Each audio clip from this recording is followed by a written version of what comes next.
আরো দাদা আছে সবাই, সবাইকে অবশ্যই ভালো লাগতেছে দেখে।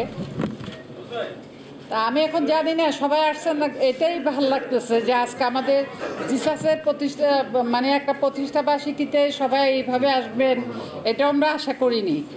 তা আমাদের যে দিনটা ফিরছে এটাই বুঝতেছি যে আমাদের দিন ভবিষ্যতে আরও ভালো হবে, আরও সুন্দর হবে। আপনারা সবাই যদি মনোযোগীভাবে কাজ করেন, পিছনের দিকে তাকাবেন না, সামনের দিকে তাকাবেন, সবাই সামনের দিকে এগিয়ে আসবেন। আমরা সবাই আছি, সবাই এদিকেই থাকবো।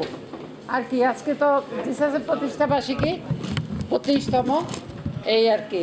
সবাইকে ধন্যবাদ, ভালো থাকবেন। আর জিসাসের জন্য সবাই কাজ করবেন। ধন্যবাদ শারমিন আফা।